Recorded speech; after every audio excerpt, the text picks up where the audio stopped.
Edgar Allan Poe. Mixtificación. El barón Ritzner von Jung descendía de una noble familia húngara, cuyos miembros, hasta donde permiten asegurarlo a antiquísimas y fidedignas crónicas, se habían destacado por esa especie de grotesquerie imaginativa de la cual Tieck, descendiente también de la familia, ha dado una ejemplificación tan vívida, aunque no la mejor. Mi relación con Ritzner comenzó en el magnífico castillo de los Jung, al cual una serie de extrañas aventuras, que no deseo hacer públicas, me llevó en los meses de estío de 1800. Fue allí donde gané su estima, y lo que era más difícil, un primer atisbo de su conformación mental. En tiempos posteriores, estos atisbos se hicieron más profundos, y más estrecha la intimidad entre los dos. Por eso, al encontrarnos otra vez en GN, luego de 3 años de separación, sabía todo lo que se necesitaba saber del carácter del barón Ritzner von Jung. Recuerdo el rumor de expectativa que su llegada provocó en el recinto de la universidad la noche del 25 de junio. Recuerdo también claramente que, si todos los presentes lo declararon a primera vista el hombre más notable del mundo, ninguno se esforzó por fundamentar su opinión. Tan innegable parecía el hecho de que fuera único, que toda pregunta sobre las razones de esa rareza hubieran resultado impertinentes. Pero, dejando esto de lado, por el momento, me limitaré a observar que, desde su llegada a la universidad, el barón empezó a ejercer sobre los hábitos, modales, personas, faltriqueras y propensiones de la comunidad que lo rodeaba una influencia tan vasta como despótica y al mismo tiempo tan indefinida como inexplicable. Así, el breve período de su residencia en la universidad constituyó una era en sus anales y fue desde entonces denominada por los que pertenecían a ella o a sus descendientes como aquella extraordinaria época de la dominación del barón Ritzner von Jung. A su llegada a GN, von Jung fue a visitarme a mis habitaciones. Carecía en aquel entonces de edad, con lo cual quiero decir que resultaba imposible hacerse una idea de sus años basándose en su apariencia personal. Lo mismo podía haber tenido 15 que 50 y en realidad tenía 21 años y 7 meses. Nada de apuesto había en él, más bien lo contrario. El contorno de su rostro era angular y áspero, tenía una frente tan alta como hermosa, nariz chata, ojos grandes, pesados, vidriosos e inexpresivos, pero en la boca había más terreno de observación. Los labios sobresalían ligeramente y estaban siempre apretados, al punto que sería imposible imaginar otra combinación de rasgos, por más compleja que fuera, capaz de producir de manera tan total y sencilla la impresión de gravedad, de solemnidad y reposo. De lo que ya he adelantado se deducirá que el varón constituía una de esas anomalías humanas que se encuentran una que otra vez y que hacen de la ciencia, de las bromas, el estudio y la ocupación de su vida. Una especial conformación de su mente lo capacitaba instintivamente para esta ciencia, mientras su aspecto físico le proporcionaba grandes facilidades para llevarla a la práctica. Estoy firmemente convencido de que en la época tan curiosamente llamada de la dominación del barón Ritzner von Jung, ninguno de los estudiantes de GN sospechó jamás el misterio que envolvía su persona. Lo repito, estoy convencido de que nadie, fuera de mí, imaginó nunca que el varón era capaz de una broma fuera verbal o, de hecho, antes hubiera acusado al viejo jardín, al fantasma de Heráclito o a la peluca del emérito profesor de teología. Y esto mientras saltaba a los ojos que los más egregios e imperdonables artificios, extravagancias, bufonadas tenían por causa al varón, sino de manera directa, al menos por su intermedio o connivencia. La belleza, si así puedo llamarla, de su arte de mystific, residía en la consumada habilidad, resultante de un conocimiento casi intuitivo de la naturaleza humana y de un admirable dominio de sí mismo, mediante la cual el varón lograba aparentar que las extravagancias que preparaba se producían a pesar de sus laudables esfuerzos para impedirlas y para mantener el buen orden y la dignidad de la casa de estudios. la profunda, la punzante, la sobrecogedora mortificación que el fracaso de sus meritorios esfuerzos dibujaba en cada rasgo de su semblante, no dejaba la menor sombra de duda en el ánimo de sus compañeros más escépticos, y no era menos digna de observación la habilidad que tenía para hacer derivar lo grotesco del creador a lo creado, de su propia persona a las absurdas consecuencias que de ella nacían. Jamás, antes de conocer al varón, había visto que un bromista escapara a las consecuencias inevitables de sus maniobras, es decir, que lo ridículo acabara por contaminar a su propia persona. Mi amigo, en vez, aunque envuelto continuamente en una atmósfera de capricho, daba la impresión de vivir tan solo para las formas sociales más severas, y ni siquiera los miembros de su propia casa pensaron jamás en asociar a la memoria del barón Rittner von Jung otras nociones que las de la rigidez y majestad. Durante la época de su residencia en GN, parecía como si el demonio del dolce far niente dominara como un incubo la universidad. Nada se hacía allí que no fuera comer, beber y divertirse. Las habitaciones de los estudiantes se habían convertido en sendas tabernas, y ninguna de ellas tenía tanta fama ni estaba tan concurrida como la del barón. Nuestras juergas eran numerosas, turbulentas y continuas, llenas siempre de incidentes. Cierta vez habíamos prolongado la fiesta hasta el alba después de beber una insólita cantidad de vino. Fuera del varón y de mí había 7 u 8 asistentes. La mayoría eran jóvenes adinerados y de abolengo, orgullosos de su alcurnia y todos ellos imbuidos de un exagerado sentimiento del honor. Abundaban en las opiniones más ultragermánicas acerca del duelo. Estas opiniones quijotescas se habían visto vigorizadas por ciertas publicaciones aparecidas en París, así como por 3 o 4 duelos de resultado fatal que habían tenido lugar en GN. Por eso pasamos la mayor parte de la noche discutiendo entusiastamente aquel tema tan absorbente como apasionante. El varón, que durante la primera parte de la fiesta se había mostrado extrañamente silencioso y abstraído, pareció por fin salir de su apatía. Intervino en la conversación y disertó sobre los beneficios y sobre todo las bellezas del código de etiqueta imperante en materia de duelos caballerescos, haciéndolo con un ardor, una elocuencia y un apasionamiento tan grandes que provocó el entusiasmo de todos sus oyentes y aun de sí mismo, que sabía perfectamente cómo el varón se burlaba en el fondo de aquellas mismas cosas que ahora defendía y consideraba la fanfaronade de la etiqueta del duelo con el soberano desdén que ésta merece. Mirando a mi alrededor en el curso de una de las pausas del discurso de mi amigo, del cual mis lectores podrán formarse una débil idea si digo que se parecía a la manera fervorosa, cantante, monótona y sin embargo musical del sentencioso Coleridge, advertí que uno de los presentes evidenciaba síntomas de un interés más que común. Este caballero, al que llamaré Hermann, era muy original en todo sentido, salvo quizás en el hecho muy general de ser un perfecto tonto.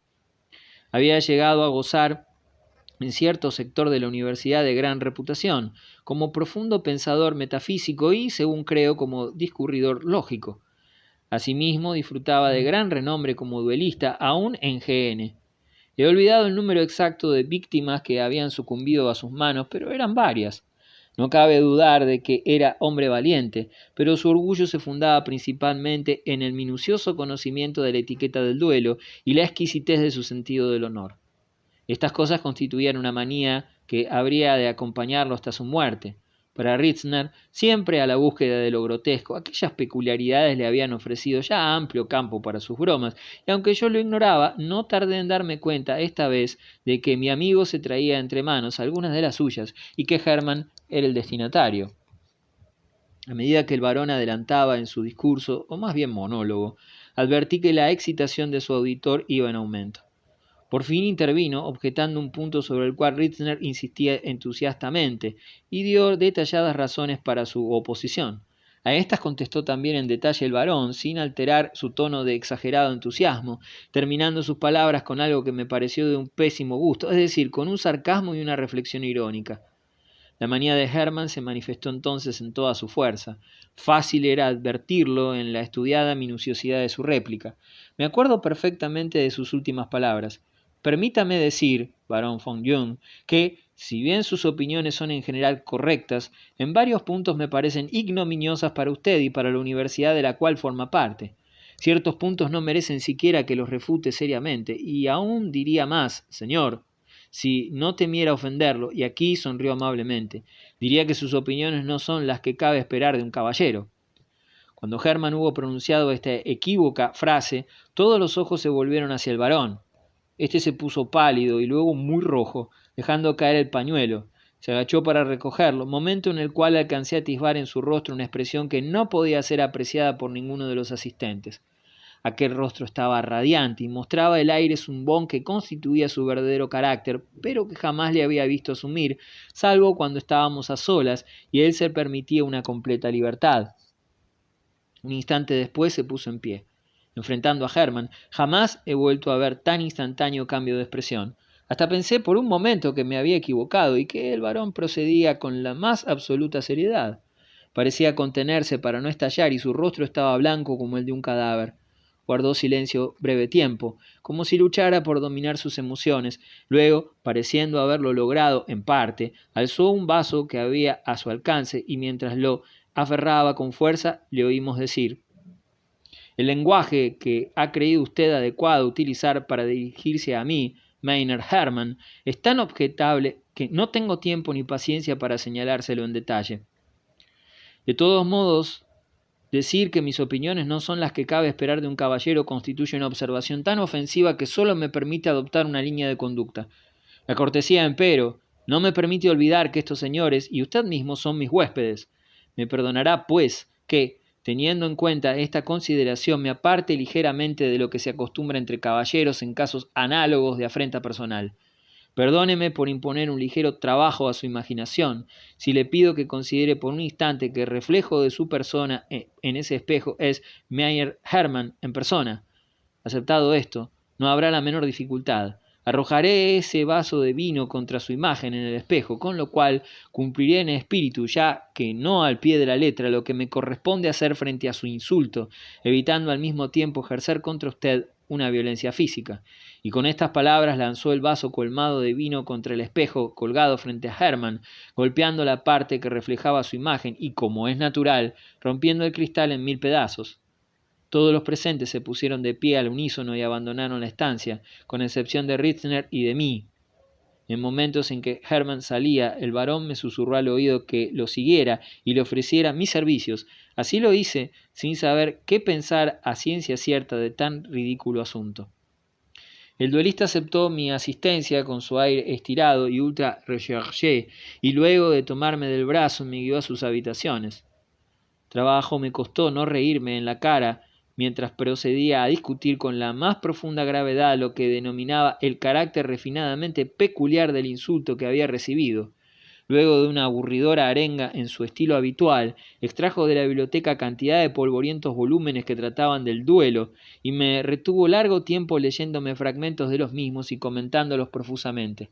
Tenía en sus manos la ordenanza de Felipe el Hermoso sobre el combate singular, el teatro del honor de Fabin y el tratado sobre la autorización para los duelos de Adinger.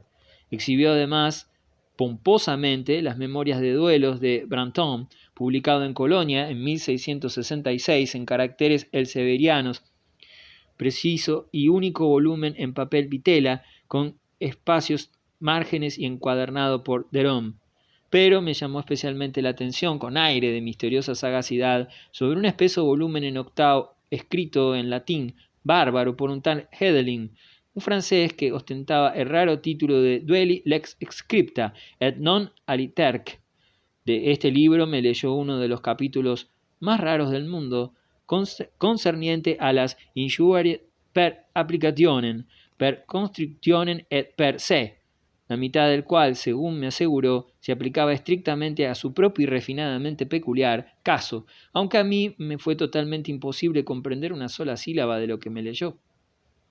Terminado el capítulo, Hermann cerró el libro y me preguntó qué consideraba oportuno en la circunstancia. Repuse que tenía la mayor confianza en la delicadeza y refinamiento de sus sentimientos y que me atendría a lo que propusiera. Pareció lisonjeado con la respuesta y sentóse a escribir un mensaje al varón. Decía así: Señor, mi amigo M.R.P. le hará entrega de esta nota. Considero de mi incumbencia solicitarle que tenga a bien darme una explicación sobre lo ocurrido esta noche en sus aposentos. En caso de que declinara usted hacerlo, Mr. P. estará conforme en arreglar con la persona designada por usted los detalles preliminares de un encuentro. Con la expresión de mi profundo respeto, su muy humilde servidor, Johann Hermann, al barón Rittner von Jung, 18 de agosto de 1800. No sabiendo qué podía hacer mejor, llevé la epístola a Rittner, inclinóse al presentársela y con grave expresión me rogó que me sentara. Luego de haber leído el cartel de desafío, escribió la siguiente respuesta que llevé a Hermann. Señor, por intermedio de nuestro común amigo Mr. P., he recibido su carta de la fecha. Luego de reflexionar, admito francamente la conveniencia de la explicación sugerida por usted. Admito esto.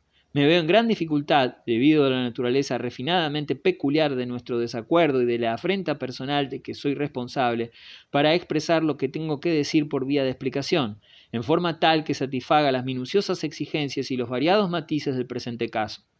Deposito toda mi confianza, sin embargo, en la delicadísima discriminación en cuestiones vinculadas con la etiqueta que ha dado a usted un renombre tan eminente y duradero.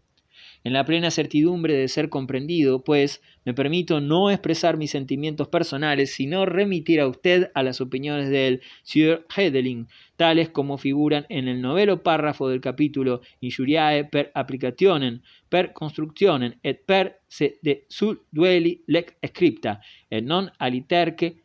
La finura de su discernimiento en las materias allí tratadas será suficiente. Estoy seguro para convencerlo de que la mera circunstancia de que yo lo remita a ese admirable pasaje bastará para satisfacer su caballeresco pedido de una explicación. Con la expresión de mi profundo respeto, su muy obediente servidor, von Jung, al señor Johann Hermann, 18 de agosto de 1800. Hermann comenzó la lectura de esta carta con el entrecejo fruncido, pero no tardó en sonreír de la manera más ridículamente vanidosa al llegar a la jeringonza sobre injuriae per applicationem, per constructionem et per se. Una vez que hubo terminado, me pidió con la más suave de las sonrisas que tomara asiento, mientras consultaba el tratado en cuestión. Buscando el pasaje especificado, lo leyó para sí con gran cuidado, y luego, cerrando el libro, me solicitó en mi carácter de amigo personal que expresara al barón von Jung su profundo reconocimiento ante tal caballeresco proceder, y que le asegurara que la explicación ofrecida era de naturaleza tan honorable como satisfactoria. Un tanto sorprendido por esto, retorné a los aposentos del barón, quien pareció recibir el amistoso mensaje de Hermann como si fuera la cosa más natural del mundo. Luego de conversar conmigo unos instantes, pasó a otra habitación, de la cual regresó, trayendo el inmortal tratado Duelli lex scripta, et non aliterque. Alcanzándome el volumen, me pidió que leyera una parte del mismo. Traté de hacerlo sin resultado, pues no me era posible comprender una sola sílaba. Rittner tomó entonces el libro y me leyó un capítulo en voz alta. Para mi gran sorpresa, lo que leía resultó ser el más absurdo de los relatos acerca del duelo entre dos mandriles. No tardó mi amigo en explicarme el misterio, mostrándome que aquel volumen, contra lo que aparentaba prima facie, habían sido ingeniosamente dispuestas para producir una apariencia inteligible y hasta de profundidad conceptual, aunque en realidad aquello no tenía pies ni cabeza. La clave del libro consistía en leer una palabra de cada tres, con lo cual surgían una serie de ridículas chanzas sobre un combate celebrado en nuestros tiempos. El barón me informó más tarde que se las había arreglado para que Hermann conociera el tratado 2 o 3 semanas antes de la aventura, y que por el tono general de su conversación se había dado cuenta de que lo había estudiado atentamente y que estaba convencidísimo de que era una obra de raro mérito. Basándose en esto, puso en práctica su broma. Hermann se hubiera dejado matar 10.000 veces antes de reconocer su incapacidad para comprender cualquiera de las cosas que en este mundo se llevan escritas sobre el duelo. Fin.